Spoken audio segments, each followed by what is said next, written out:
নমস্কার। গল্পের ঝুলিতে সকল শ্রোতা বন্ধুদের স্বাগত জানাই। আজ আপনাদের জন্য গল্পের ঝুলিতে রয়েছে বিজয়রত্ন মজুমদারের লেখা পরিবর্ত। গল্পটি ভালো লাগলে একটা লাইক এবং কমেন্ট করে জানানোর অনুরোধ রইল।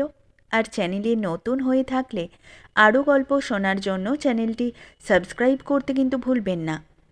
তাহলে চলুন শুনে নেওয়া যাক আজকের গল্প। কেমন করিয়া সম্ভব হইল কে জানে, কিন্তু হইল। সত্যেন্দ্র করিয়াছিল একটি কয়লা চালানি আফিস। মিডিয়াম ডাইক্স ছিল সেই আফিসের 10-15টি কেরানির একটি টাইপিস্ট। মুখচোরা বেচারা, না কয় বেশি কথা, না বেশি হাসে একটু, না কিছু। আর সত্যেন্দ্র ছিল সেই ধরনের পুরুষ যে সারা জীবনটা স্ত্রী জাতিকে ভয় সম্ভ্রম সমীহ করিয়া আসিয়াছে। সেই সত্যেন্দ্রই মিরিয়াম ডাইক্সকে ভালোবাসিয়া ফেলিল। শুধু যে ভালোবাসিয়া ফেলিয়াই ক্ষান্ত হইল তাহা নহে, বলিয়াও ফেলিল। মিরিয়াম শুনিল। শুনিতে শুনিতে তাহার গোলাপের মতো কপলটি রক্তবর্ণ ধারণ করিল। নীল নয়ন দুটি বার দুই কাঁপিয়া স্থির হইয়া গেল। মিরিয়াম দুই হাতে একটা পেন্সিল চাপিয়া নীরবে সত্যেন্দ্রের টেবিলের সামনে দাঁড়াইয়া রহিল। সত্যেন্দ্র চেয়ার ছাড়িয়া উঠিয়া দাঁড়াইল। ঘুরিয়া আসিয়া মিরিয়ামের হাতখানি তুলিয়া লইয়া আবেগকম্পিত কণ্ঠে কহিল, মিরিয়াম, প্রিয়তমে মিরিয়াম, আমার অসীম উন্মুখ প্রেম উপেক্ষা করিও না প্রিয়ে, তাহা হইলে আমি বাঁচিব না। বলো বলো প্রাণাধিকে, তুমি কি আমায় ভালোবাসিতে পারিবে না? মিরিয়াম নিঃশব্দ। সত্যেন্দ্র অধীর হইয়া উঠিতেছিল। এক মুহূর্ত প্রেমিকের নিকট 1 ঘণ্টার সমান বোধ হয়। সত্যেন্দ্র দুই হাতে মিরিয়ামের মুখখানি তুলিয়া ধরিল। ধরিতেই কয়েক ফোঁটা জল সত্যেন্দ্রের হাতের উপর ঝরিয়া পড়িল। সত্যেন্দ্র ভয় পাইয়া গেল। ও বাবা, কাঁদে যে! কিন্তু সে প্রবল ইচ্ছাবেগ সম্বরণ করিতেও পারিতেছিল না। মিরিয়ামের সিক্ত মুখের পানে চাহিয়া ব্যাকুল স্বরে জিজ্ঞাসিল, মিরিয়াম, এ কি একান্তই দুরাশা? এ কথায় সেই অশ্রুধৌত চোখেও বিস্ময়ের ভাব ফুটিয়া উঠিল। মিরিয়াম কোনো কথার উত্তর দিল না, নীরবে নত মুখে দাঁড়াইয়া রহিল। সত্যেন্দ্রের বোঝা উচিত ছিল যুবতীর চোখে এমন সময়ে অশ্রু কেন। অশ্রু ঝরে কি অমনি অমনি? সুখে ঝরে, দুঃখে ঝরে। সে যে প্রস্তাব করিয়াছে সে তো সুখেরই প্রস্তাব, দুঃখের কি আছে তাহাতে? কিন্তু অত শত সে বুঝিল না। দেরি দেখিয়া নিরাশায় তাহার হৃদয়টি ভরিয়া যাইতেছিল। ক্ষণমাত্র বিলম্ব তাহার সহিতেছিল না। সে শুনিয়াছে এমন অবস্থায় নতজানু হইয়া প্রার্থনা করিলে বিফলতার সম্ভাবনা অল্প। যেমন মনে হওয়া অমনি সে তড়াক করিয়া হাঁটু গাড়িয়া বসিয়া কাতর করুণ কণ্ঠে ডাকিল, মিরিয়াম, মিরিয়াম, প্রিয় আমার, ভালোবাসা আমার, কথা কও, বলো, বলো। মিরিয়াম এইবার কথা কহিল, বলিল, ওহো, দিস ইজ শকিং, আমাকে ভাবিতে সময় দিন। ভাবিতে সময়? মিরিয়াম, হ্যাঁ, 1 সপ্তাহ সময় দিন। ও, 1 সপ্তাহ? সত্যেন্দ্র সত্য সত্যই হতাশ হইয়া গেল। বলিল, সময় কেন প্রিয়ে? তুমি কি তবে আমায় ভালোবাসো না? বাসি, তবে? মিরিয়াম গদগদ কণ্ঠে কহিল, আমাকে মনস্থির করিতে দিন। সত্যেন্দ্র বলিল, একান্তই সময় চাই। মিরিয়াম ঘাড় নাড়িল। বেশ, তাই আজ শনিবার, আগামী শনিবারের পূর্বেই বলিবে? বলিব। মিরিয়াম প্রস্থানোদ্যত হইয়াছিল। সত্যেন্দ্র আবার তাহার হাতটি ধরিল, বলিল, মিরিয়াম, শনিবারের আশায় রহিলাম। প্রিয়তমে, দেখিও আমাকে নিরাশা সাগরে ডুবাইও না যেন। মিরিয়াম নিঃশব্দে একটি কটাক্ষ করিয়া কক্ষ ত্যাগ করিয়া গেল। সত্যেন্দ্র নিজের চেয়ারটিতে বসিয়া পড়িয়া ভাবিতে লাগিল। মিরিয়াম বলিয়াছে ভালোবাসে, তবে আর সম্ভবত বিশেষ কোনো ভাবনা নাই। যদিও সময় নেওয়াটা সত্যেন্দ্রের মনে একটি খটকা তুলিয়াছিল, কিন্তু ভাবিতে ভাবিতে মনটি সাফ হইয়া গেল। ইংরেজি বাঙালিতে বিবাহ অনেক হইয়াছে বটে, এখনও হইতেছে, কিন্তু ভয় প্রথম প্রথম কাহার না হয়। সবর্ণ নহে, স্বদেশীয় নহে, স্বজাতীয় নহে, স্বধর্মীয় নহে, এমন লোকে বিবাহ করিতে কি অমনি এক কথায় রাজি কেহ হইতে পারে? বেশ তো, মন ঠিক করিয়া লোক না, 7 দিনে আর কি ক্ষতি হইতেছে? আর এ বিবাহে আপত্তি করিবার কেহ নাই, কিচ্ছু নাই। মিরিয়াম বলিয়াছে যে আত্মীয় পরিজন তাহার নাই, অল্প বয়সেই সে পিতৃমাতৃহীনা। এক ধর্মযাজক পরিবারের মধ্যেই সে মানুষ হইয়াছিল। কয় বছর হইল তাহারাও দেহ রক্ষা করিয়াছেন। এখন তাহার অভিভাবক সে স্বয়ং একটা ক্লাব হাউসে অনেকগুলি চাকরে মেয়ের সঙ্গে বাস করে। যা 80 টাকা মাহিনা পায় তাহাই তাহার পক্ষে যথেষ্ট। মিরিয়াম শর্ট হ্যান্ড নোট লইতে আসিত, সত্যেন্দ্র ডিকটেশন দিত না, না দিয়া প্রশ্ন করিয়া একে একে এইসব জানিয়া লইয়াছিল। অফিসের নিয়ম ছিল কর্মকারকগণ গৃহে গমনকালে স্বত্বাধিকারীকে শুভরাত্রি জ্ঞাপন করিয়া যাইত। সেদিন ছিল শনিবার। 3টা বাজিতেই একে একে বাবুরা সুসন্ধ্যা করিয়া গেল। সকলের শেষে আসিল মিরিয়াম। স্বপ্নালোকিত কক্ষে সহসা একঝাড় রজনীগন্ধা দুলিয়া উঠিল। মিরিয়াম বলিল, শুভরাত্রি। শুভরাত্রি। বাড়ি যাইবে তো মিরিয়াম? চলো না আমার সঙ্গে, কারে নামাইয়া দিয়া যাইব। আমার প্রিয়ার বাসস্থানটি তো দেখা হইবে। ধন্যবাদ, চলো। সত্যেন্দ্র বেহারাকে ডাকিতে ঘণ্টা বাজাইল। সপ্তাহ কাটিয়া গেছে, আজ শনিবার। সত্যেন্দ্র সকাল সকাল স্নানাহার সারিয়া দর্পণের সম্মুখে দাঁড়াইয়া কেশবাস সজ্জিত করিয়া লইল। তাহার 17 বর্ষীয়া পত্নী সুবাস নিকটেই দাঁড়াইয়াছিল। সত্যেন্দ্রের তিলমাত্র অবকাশ নাই তাহার সহিত দাঁড়াইয়া দুটি কথা কহে বা একটু আদর করে। আর কি কথাই বা কহিবে? সে কি জানে কথা কহিতে? একটা রহস্য বোঝে না, একটা রসিকতা সহ্য হয় না, ঘ্যান ঘ্যানে আর প্যান প্যানে। সত্যেন্দ্র বরাবর ভাবিত সে এমন কি অন্যায় করিয়াছে যাহার জন্য বিধাতা তাহার ভাগ্যে এমন স্ত্রীরত্ন জুটাইয়া দিলেন। বেশিরভাগ বাঙালি বিবাহিত জীবনে সুখী নয়।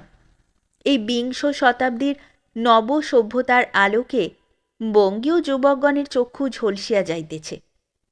গৃহের কোণে স্ত্রীর অধর সুধায় ও চোখের জলে আর তাহার তৃপ্তি নাই। তাহাতে না আছে এতটুকু বৈচিত্র্য, না আছে সজীবতা। কি সুখে জীবনযাপন করে জানি না। সত্যেন্দ্র তো মরিয়া হইয়াছে। সেই দৈনন্দিন একঘেয়ে জীবন, সেই আফিস হইতে আসা, সেই জলখাবারের রেকাবি, সেই খাও খাও আমার মাথা খাও, অনেক হইয়াছে। আর চলে না, চলে না, অসহ্য। আজ বঙ্গীয় যুবকগণের শরীরে স্বাস্থ্য নাই, দেহে বল নাই, মনে স্ফূর্তি নাই, কর্মে আগ্রহ নাই। কেন? সে ওই স্ত্রী, স্ত্রীর জন্য। স্ত্রীরা কি স্বামীদের তুষ্টির জন্য অন্যরূপ হইতে পারে না? তাহারা কি ইহ পরকালের প্রভুকে সুখী করিতে চাহে না? সত্যেন্দ্র স্বীকার করিত, না, তাহাদের দোষ নাই। কিন্তু সমাজ, সমাজ যে চারিদিকে কান খাড়া করিয়া রক্তচক্ষে চাহিয়া আছে।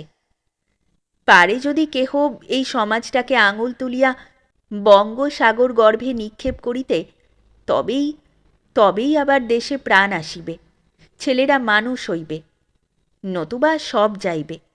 কুব্জ পৃষ্ঠ অধিকতর কুব্জ, নুব্জ দেহ আরও নুব্জ হইবে। সত্যেন্দ্র সমাজ সংস্কারক নহে। সমাজ বাঁচুক বা মরুক সে চিন্তা করিয়া মস্তিষ্ক উষ্ণ করিবার তাহার প্রয়োজন নাই।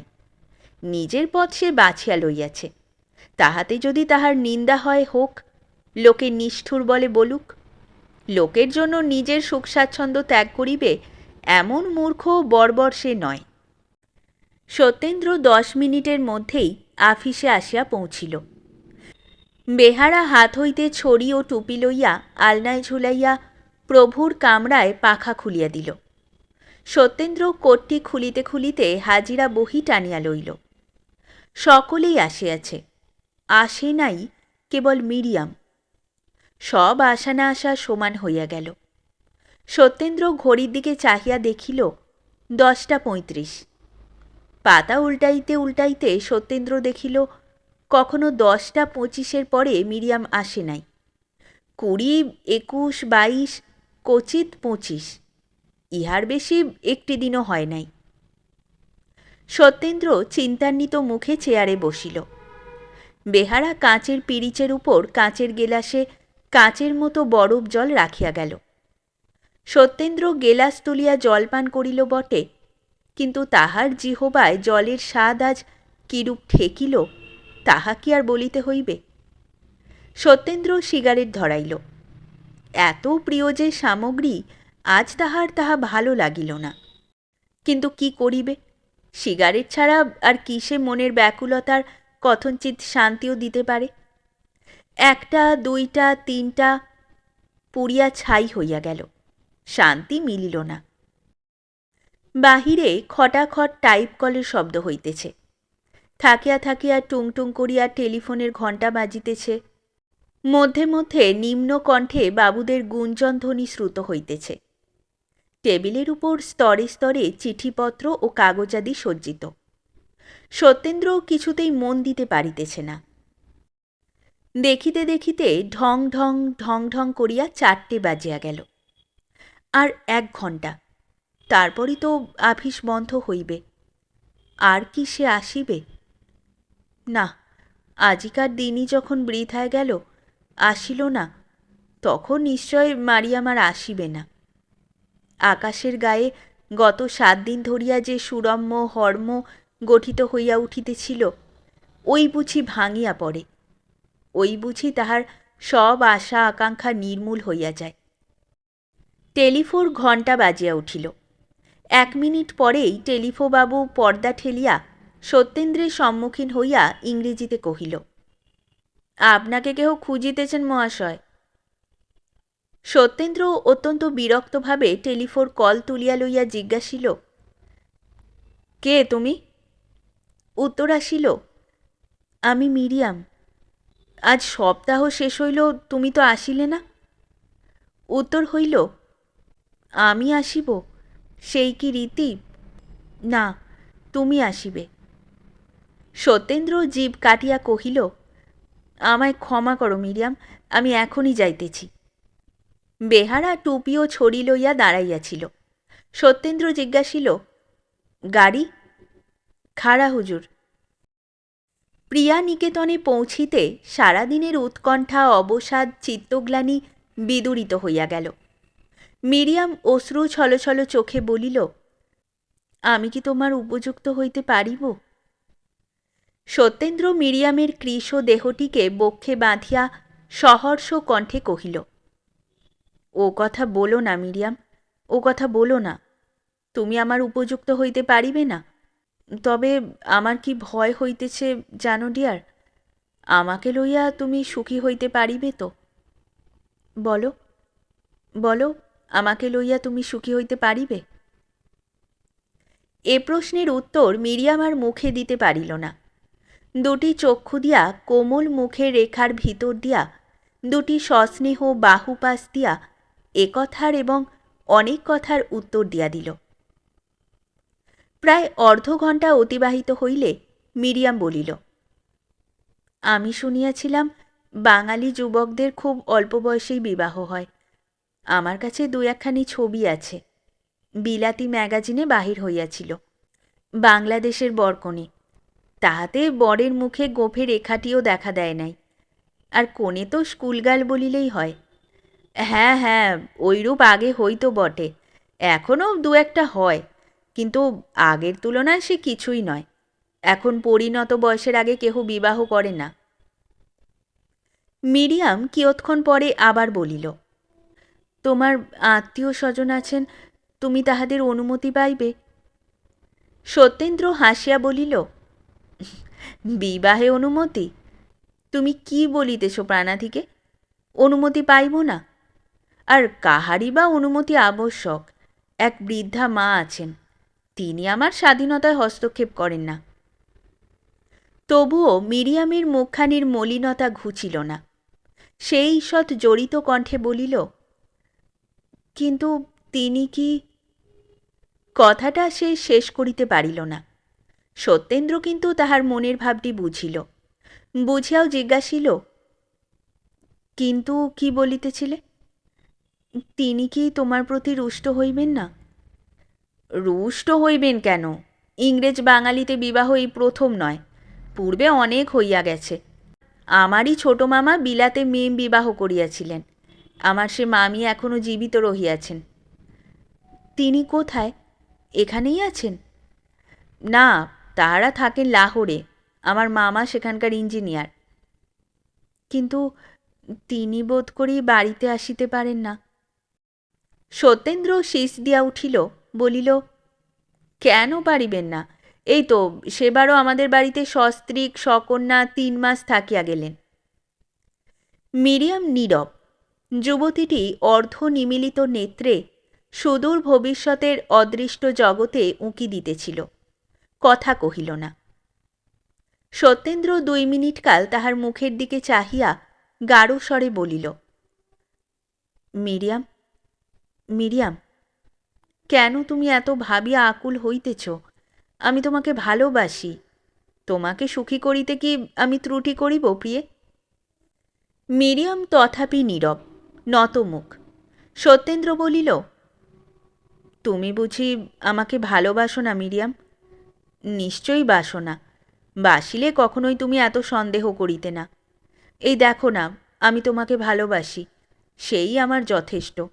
কে অসন্তুষ্ট হইবে, কে মন্দ বলিবে, কই এসব কথা তো একবারটিও আমার মনে আসিতেছে না। কেন আসিতেছে না জানো? তোমার প্রেমেই আমি সন্তুষ্ট। তুমি যদি আমার মতো।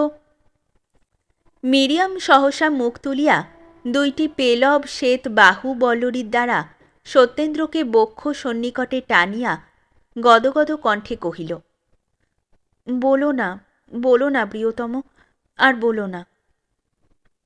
সে কাঁদিয়া ফেলিল।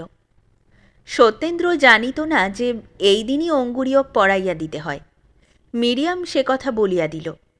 তখনই উভয়ে হাওয়া গাড়ি চড়িয়া লালদিঘির সামনে এক বাঙালি জুয়েলার্সের দোকান হইতে বহুমূল্য হীরকখচিত অঙ্গুরীয় ক্রয় করিয়া ইডেন গার্ডেন্সের কৃত্রিম হ্রদের তীরে একটা নির্জন স্থান দেখিয়া বেঞ্চে বসিল। শত চুম্বনে গণ্ড 2টি ভরাইয়া দিল। মিরিয়ামের শ্বেত গণ্ডে এক একটি চুম্বন দেয়, আর সত্যেন্দ্র ভাবে, এত সুখ জীবনে আর কোনোদিনই সে অনুভব করে নাই। শুধু 2 অধর পুটে এত সুখ, এত সুধা যে উথলিয়া উঠিতে পারে। সত্যেন্দ্র কবির কাব্যে ঔপন্যাসিকের উপন্যাসে পাঠ করিয়াছে বটে, কিন্তু এই সে প্রত্যক্ষ করিল, এই সে প্রথম বুঝিল। কবির কল্পনা অলিক, অসত্য নহে। ঔপন্যাসিকের লেখার মধ্যে সত্যতা পূর্ণ মাত্রায় বর্তমান আছে। রাত্রে একসঙ্গে খাইতে হয়। উভয়ে গ্রেট ইস্টার্নে ঢুকিল। সত্যেন্দ্র গোটা 2 পেগ খাইয়া একটুখানি খাওয়াইবার অনেক চেষ্টা করিল, কিন্তু মিরিয়াম সাহস করিল না। সে খানিকটা ভারমুখ পান করিল। কথাবার্তা বাংলাতেই হইতেছিল। মিরিয়াম ছেলেবেলায় মিশনারি স্কুলে বাংলা শিক্ষা করিয়াছিল। সত্যেন্দ্র বলিয়াছে, বিবাহের পর তাহাকে স্বয়ং উত্তম রূপে বাংলা শিক্ষা দিবে। সেইখানে বসিয়া কথা কহিতে কহিতে স্থির হইল যে আগামীকল্যই মিরিয়াম ক্লাবের বাস উঠাইয়া কাশীপুরস্থিত সত্যেন্দ্রের উদ্যান বাটিকায় চলিয়া আসিবে এবং যতদিন না বিবাহ হয় সেই স্থানে বাস করিবে। উদ্যান বাটিকাটি ভাগীরথীর কূলেই অবস্থিত, নির্জন এবং অতি মনোরম। সকাল সন্ধ্যায় নদীর হাওয়া, পাখির কলগুঞ্জন। এত ট্রামের ঘটাঘং শব্দ নাই, মোটরের ভোগ ভোগ নাই, মোটর লরির ধোঁয়া নাই। শুনিতে শুনিতে মিরিয়াম প্রফুল্ল হইয়া উঠিয়া বলিল, চিরদিন কি সেখানেই বাস করা যায় না প্রিয়তম? কেন যাইবে না মিরিয়াম? সে তো আজ হইতে তোমারই হইল। যতদিন আমরা বাংলাদেশে থাকিব ততদিন সেখানেই থাকা যাইবে। তারপর তোমায় লইয়া ইউরোপ ঘুরিতে বাহির হইব। মিরিয়ামের চক্ষু দুটি মুদিয়া আসিল। এ যে তাহার কল্পনারও অতীত ছিল।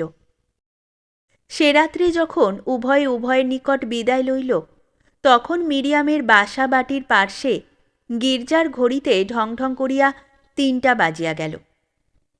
গৃহে ফিরিতে সত্যেন্দ্রর ইচ্ছা হইতেছিল না, কিন্তু তখনও 2.5 ঘণ্টা রাত্রি রহিয়াছে।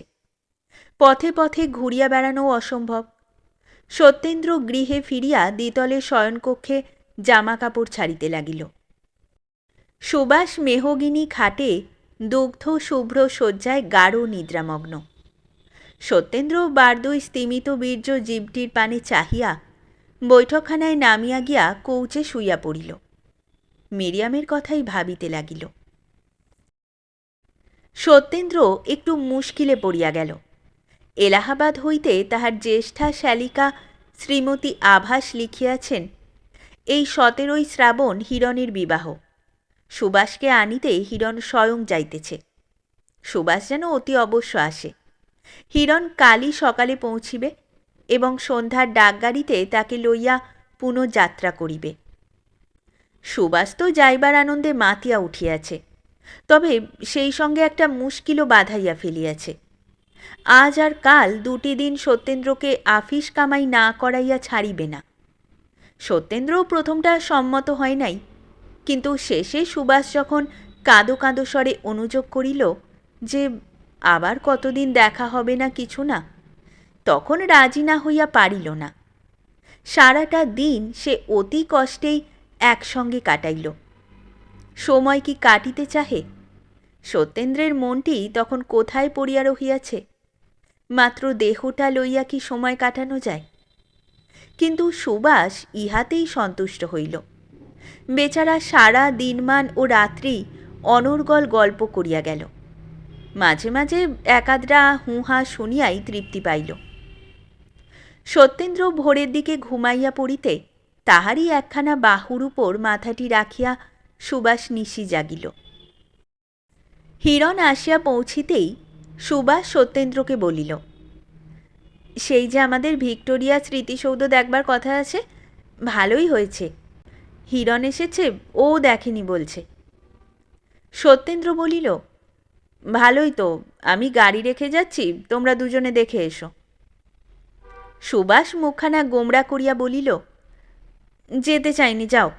ওহ, কি আমার আফিসের টান গো! একটি দিন বই নয়, তাও আবার কতদিন দেখা হবে না কিছু না। অগত্যা সত্যেন্দ্রকে রাজি হইতে হইল। ঠিক 10টার সময় আহারাদি শেষ করিয়া 3জনে গড়ের মাঠের উদ্দেশ্যে যাত্রা করিল। স্মৃতিসৌধের অমল ধবল মূর্তি নয়নগোচর হইবা মাত্র সুবাস উচ্ছ্বসিত স্বরে বলিয়া উঠিল, বাহ বাহ, ভাগ্যে তোমার বিয়ে ঠিক হয়েছিল হিরণ, নইলে তো দেখতে পেতে না। হিরণ লজ্জারুণ মুখে হাসিতে লাগিল। ছবি দেখিতে প্রত্যেক ছবিটির ইতিহাস শুনিতে শুনিতে 3 ঘণ্টা সময় লাগিয়া গেল। 1:30টার সময় তাহারা আবার মোটরে উঠিল। মধ্যপথে একটা বিলাতি হোটেলে লাঞ্চ খাইয়া তাহারা যখন গৃহে ফিরিল, তখন 2:45। সত্যেন্দ্র বেশ পরিবর্তন করিয়া আফিস যাইতে প্রস্তুত হইয়া সুবাসের সহিত সাক্ষাৎ করিয়া বলিল, আফিসের কাজকর্ম সেরে স্টেশনেই দেখা করবক্ষণ। সুবাস ছড়িশুদ্ধ হাতটি ধরিয়া বলিল, কেন, বাড়ি আসতে পারবে না? সত্যেন্দ্র কহিল, কি জানি, 2 দিন তো অফিস ছাড়া, কাজকর্ম যদি বেশি জমে গিয়ে থাকে সময় নাও পেতে পারি, তাই বলছি। সুবাস হাত ছাড়িয়া দিয়া নত হইয়া প্রণাম করিল। সত্যেন্দ্র বলিল, এখনই কেন, আবার তো দেখা হবে স্টেশনে। আর একবার করবক্ষণ, একটা বেশি প্রণাম করলে তো আর জাত যাবে না। বলিয়া সে মৃদু হাসিল। আচ্ছা, আসি। বলিয়া সত্যেন্দ্র বিদায় লইতেছে, সুবাস বলিল, দেখো যদি পারো তো বাড়িতেই সোজা চলে এসো। আচ্ছা। সত্যেন্দ্র কথাটা সত্য বলিয়াছিল। রাশিকৃত কাজ জমিয়া গিয়াছে।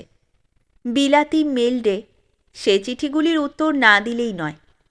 বিলাতের ব্যাংকে কিছু টাকা পাঠাইবার ব্যবস্থা করিতেই হইবে। আফিসে ঢুকিতেই বড়বাবু মস্ত এক লিস্ট দাখিল করিয়া বসিলেন। শুনিয়া সত্যেন্দ্র সাহেবের মাথা ঘুরিয়া গেল। এইসব সারিয়া স্টেশনে উহাদের বিদায় দিয়া কাশীপুর পৌঁছিতে কত রাত্রি যে হইবে কে জানে।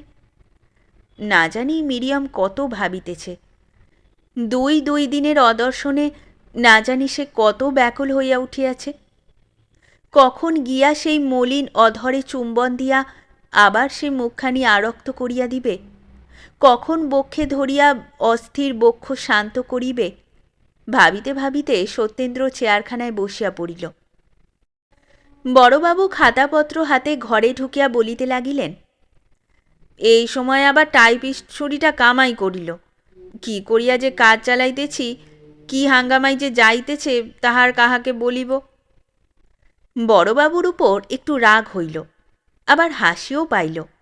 রাগ হইল ছুরি শুনিয়া, আর হাসি পাইল এই ভাবিয়া যে আর সে টাইপিস্ট নহে, এখন এখন সে। আচ্ছা, কাশীপুরের বাগান বাড়িটায় যদি টেলিফোন সংযুক্ত থাকিত।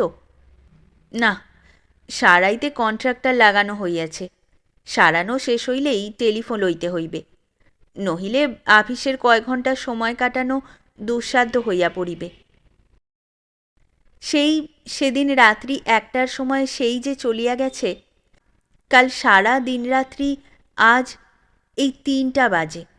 ইহার মধ্যে একবারও কি সত্যেন্দ্র সময় পাইল না যে একটিবার শুধু দেখা দিয়া যায়? কাল কন্ট্রাক্টর শৈলেন্দ্রবাবুর দ্বারা টেলিফোন করিয়া জানিয়াছিল সত্যেন্দ্র আফিসেও আসে নাই। মিরিয়ামের ভাবনার অন্ত ছিল না।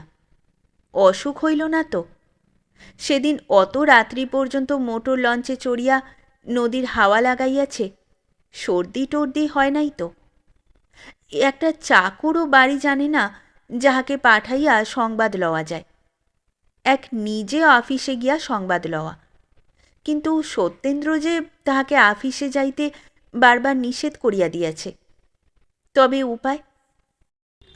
বাগানবাড়ির বারান্দায় বসিয়া বসিয়া মিরিয়াম আকাশ পাতাল ভাবিতেছিল, কেন অমন হইল? মিরিয়াম যে ক্লাবটিতে এতকাল বাস করিত, সেখানে তাহার অনেকগুলি বন্ধু বান্ধব জুটিয়াছিল। তন্মধ্যে আবার 2-1টি অন্তরঙ্গ হইয়া গিয়াছে। তাহাদেরই একজন মিরিয়ামের দুঃসাহসিকতার নিন্দা করিয়া বলিয়াছিল, এই নেটিভগুলোকে আমার বিশ্বাস হয় না মিরিয়াম। তুই মিস্টার মিত্রের সম্বন্ধে খুব উচ্চ ধারণা পোষণ করিতেছিস বটে, কিন্তু আমার মনে হয় নেটিভ জাতটাই নীচ। তাহারা কথায় কথায় হাতে চাঁদ ধরিয়া দেয়, কাজের বেলায় লুকাইয়া পড়ে। মিরিয়াম ক্লাব ত্যাগ করিবার সময় অন্তরঙ্গ লুসির সহিত দেখাটি পর্যন্ত করে নাই। যাহাদের দেশে জন্মিয়া, যাহাদের দেশের মাটির অন্নকণায় শরীর ধারণ করিয়া, যাহাদের অর্থে বাঁচিয়া আছে, তাহাদের নেটিভ বলিয়া ঘৃণা করিতে বা তাহাদের সম্বন্ধে নীচ ধারণা পোষণ করিতে বাস্তবিক চিরদিনই মিরিয়ামের কষ্ট বোধ হইত। আজ না হয় সত্যেন্দ্রর সঙ্গে তাহার হৃদ্যতা জন্মিয়াছে, আজ না হয় সত্যেন্দ্রকে সে নিতান্তই আপনার বলিয়া জানিয়াছে, কিন্তু যখন কিছুই জানে নাই শোনে নাই, তখনও এই শ্যামবর্ণ জাতির প্রতি তাহার শ্রদ্ধার অন্ত ছিল না। এমন সরলতা মণ্ডিত মুখ যাহাদের, এত মিষ্ট যাহাদের কণ্ঠস্বর, অনাড়ম্বর বেশভূষায় যাহাদের শান্ত শ্রী ফুটিয়া থাকে, তাহাদের সম্বন্ধে নারী হৃদয় প্রস্তুত ছিল না, অন্তরঙ্গ লুসির খাতিরেও না। তাই আজ তাহার মন তুফানে তরণীখানির মতোই টলমল করিতেছিল।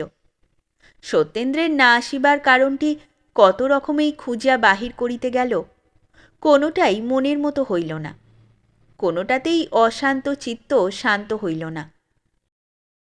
কন্ট্রাক্টর শৈলেন্দ্রবাবু মস্ত একটা সোলার হ্যাট পরিয়া মজুর খাটাইতেছিলেন। মিরিয়াম বেহারা দ্বারা তাহাকে সেলাম জানাইল।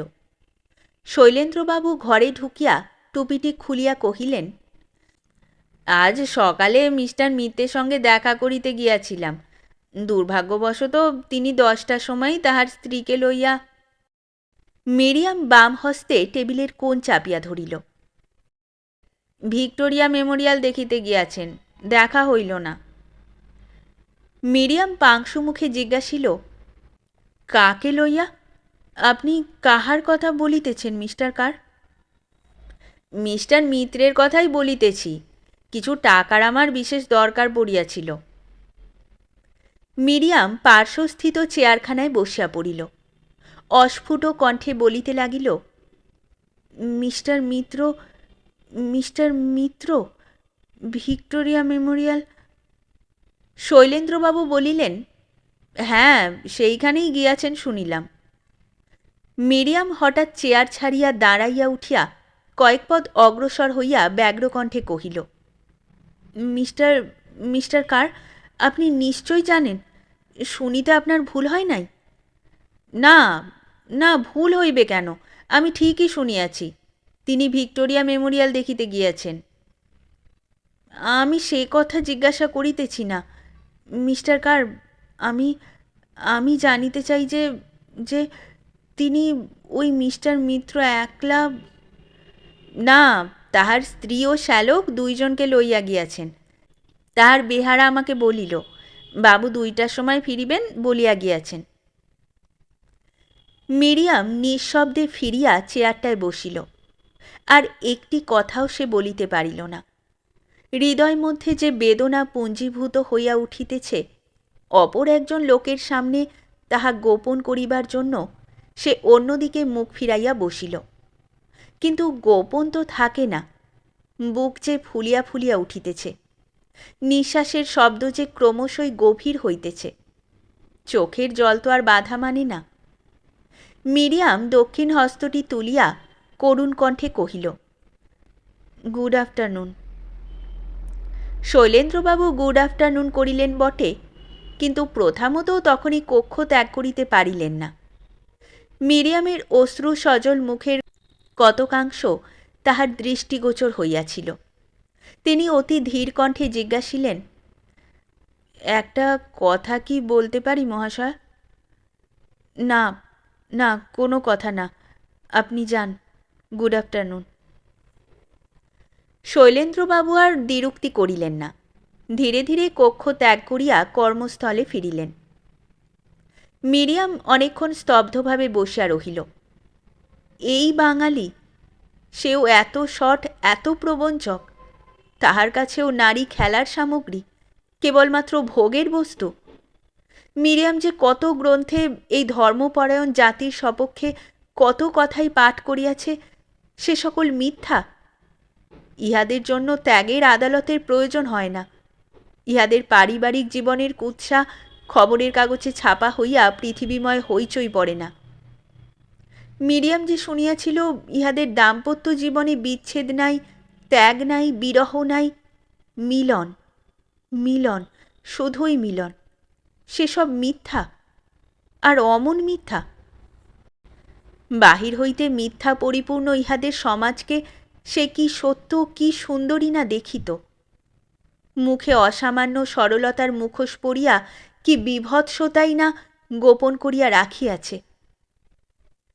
মিরিয়াম হঠাৎ একসময় দাঁড়াইয়া উঠিল।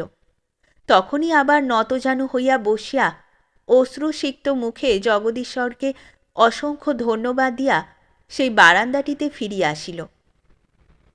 শৈলেন্দ্রবাবু তখনও মজুরদের সঙ্গে ঘুরিতেছিলেন। মিরিয়াম তাড়াতাড়ি তাহার নিকটে উপস্থিত হইয়া বলিল, প্লিজ মিস্টার কার, আপনি এখানে কতক্ষণ থাকিবেন?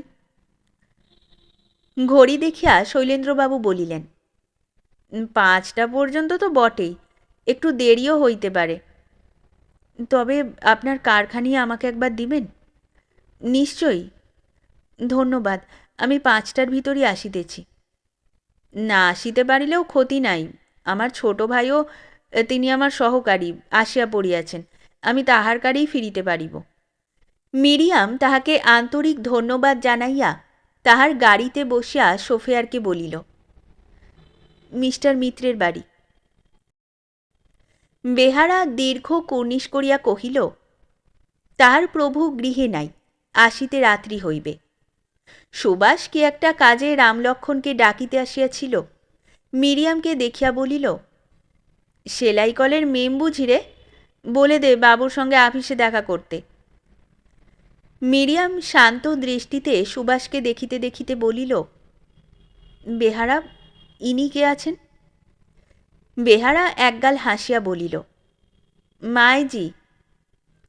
সুভাষ ইংরেজ মেয়েটিকে বাংলায় কথা বলিতে শুনিয়া কাছে আসিয়া বলিল, তুমি কে গা? তোমার স্বামীর অফিসের টাইপিস্ট, তোমার সঙ্গে একটা কথা আছে, এসো। সুভাষ তাহার হাত ধরিয়া নিজ কক্ষে লইয়া গেল। সত্যেন্দ্র কাজকর্ম সারিয়া উঠি উঠি করিতেছে। চশমা চোখে বড়বাবু কামরায় ঢুকিয়া বলিলেন, কী রকম ওভারটাইম দেব বলুন? সবাই গজগজ করছে, বলে লোক রয়েছে উইদাউট নোটিশে কামাই করবে, আর আমরা শালারা খেটে খেটে মরব। সত্যেন্দ্র বলিল, দিয়ে দিন না যা হয়। সে সিগারেট ধরাইল। বড়বাবু বলিলেন, তা না হয় দিয়ে দিচ্ছি, কিন্তু উইদাউট নোটিশে যে এতদিন কামাই করেছে তাকে রাখবার দরকার দেখিনি। সত্যেন্দ্র চুরুটটিকে দাঁতে চাপিয়া মনে মনে ভাবিল, বলিয়া ফেলিবে যে আপিসে তাহাকে রাখিবার আর কোনো দরকারই নাই। না, থাক, আরও কিছুদিন থাক, অন্তত সুবাস চলিয়া যাক, তারপর। বড়বাবু সত্যেন্দ্রকে নীরব দেখিয়া রোষযুক্ত স্বরে কহিলেন, ওরকম ফোচকে ছুঁড়ি ফুড়ি দিয়ে কাজ চলে না। একদিন নয়, দুদিন নয়, একেবারে 10-15 দিন কামাই, না খবর না কিছু। আমি কালই তার জায়গায় লোক নিতে চাই। এমন করে আর কাজ চলে না। কি বলেন, কালই একটা লোকের চেষ্টা করি? অক্লেশে করতে পারেন। বড়বাবু ফিরিতেই সত্যেন্দ্র দেখিল মিরিয়াম। সত্যেন্দ্র প্রফুল্লিত হইয়া উঠিয়াছিল, কিন্তু বেরসিক বৃদ্ধের সাক্ষাতে তাহা প্রকাশ করিল না, মৃদু হাসিল মাত্র। বড়বাবু মাথা চুলকাইতে চুলকাইতে বলিলেন, তোমার এই 15 দিন কামাই, আমি বাপু কাজ চালাই কি করে? তাই কি একটা খবর দিয়েছিলে? এমন ধারা করলে কাজ কি করে চলে বলো? লোক একটা তো দেখতেই হবে। আমি একটা লোক দিতে পারি। আবার তোমার লোক? সত্যেন্দ্র বাংলায় বলিল, উহার সাবস্টিটিউট উহার লোককেই করা উচিত। মিরিয়াম নত মুখে গম্ভীর কণ্ঠে বলিল, 1 মিনিট অপেক্ষা করুন, তাহাকে আনিয়া দিতেছি। মিস্টার মিত্র, আপনি তাহাকে নিশ্চয়ই নির্বাচন করিবেন। হ্যাঁ হ্যাঁ, নিশ্চয়ই। বড়বাবু বলিতেছিলেন, দাঁড়াও, লোক আসুক, দেখি, টেস্ট করি। কিন্তু কথা শেষ হইবার পূর্বেই মিরিয়াম বাহির হইয়া গেল এবং নিমেষ মধ্যে এক অবগুণ্ঠিতা নারী সহ ফিরিয়া আসিয়া বলিল, মিস্টার বড়বাবু, আপনি 1 মুহূর্তের জন্য বাহিরে আসিবেন কি? সত্যেন্দ্রের মাথা ঝিমঝিম করিতেছিল। লাফাইয়া উঠিয়া বলিল, কে? দেখো মিস্টার মিত্র, চিনিতে পারো কি? সে বাহির হইয়া গেল। হতভাগ্য শৈলেন্দ্রবাবু আর সত্যেনের নিকট কোনো কাজ আদায় করিতে পারেন নাই। মেসার্স মার্টিন কোং এখন সত্যেন্দ্রের কন্ট্রাক্টার্স।